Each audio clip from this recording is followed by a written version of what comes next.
This is one of the most bizarre microphones from Sony. It's a large diaphragm style microphone that transmits itself wirelessly. Now, we're all no stranger to condenser microphones, and we're no stranger to wireless microphones. It simply never crossed our minds to see them existing as the same product. When I first saw this, my initial reaction was, what the hell?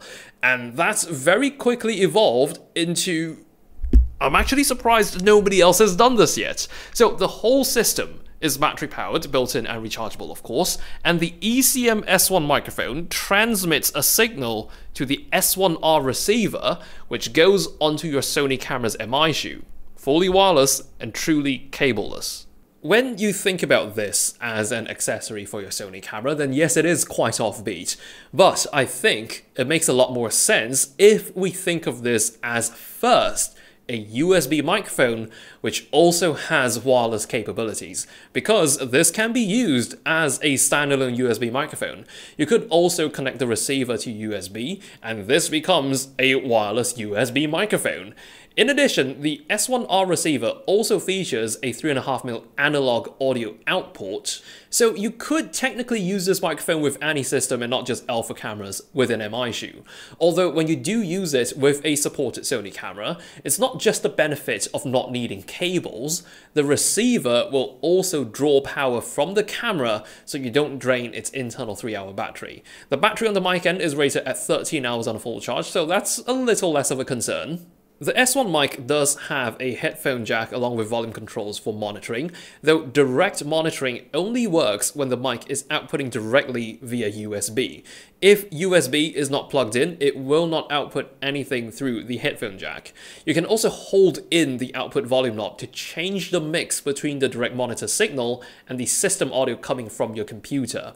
One thing to note is the mic gain can only be set using the physical dial on the mic itself. It cannot be controlled from the receiver's end. So you will want to pay attention to the signal bar on the S1 to watch how you're doing in terms of volume. What it really does accomplish though is this super clean look. Not a single cable in sight. I do find it somewhat unfortunate that the rear of the microphone isn't its prettiest looking side. It's what the camera's going to see most of the time, so quite unfortunate indeed that it looks a bit busy back there. But on the fortunate side of things, the microphone does come included with a pop filter as well as a pivoting stand.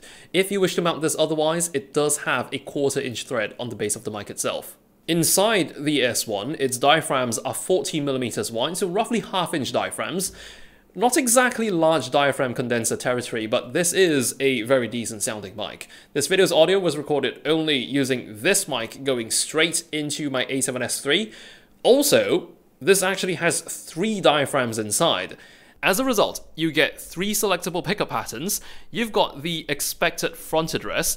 There's also omnidirectional, so it picks up from all directions. Also much reduced proximity effect when in omni. But this also has a stereo mode, which picks up from the sides of the microphone. I thought it was kind of odd for a mic like this to have stereo, but for creators who record music, I suppose they stand to benefit the most from the stereo mode when recording instruments or to capture the staging of a performance. The ECM-S1 is, to me, a new form of convenience for a very familiar tool. It's also notable that this isn't confined to working only with Sony cameras. It's a USB mic. The receiver has a 3.5mm output, so unlike several other microphones in the ECM range, this one has quite a bit more fluidity between systems. It is $419, so it's a bit premium, but as far as I know, there really isn't anything else like this. Yet, maybe. As usual, links below for those interested, and I'll be seeing you around.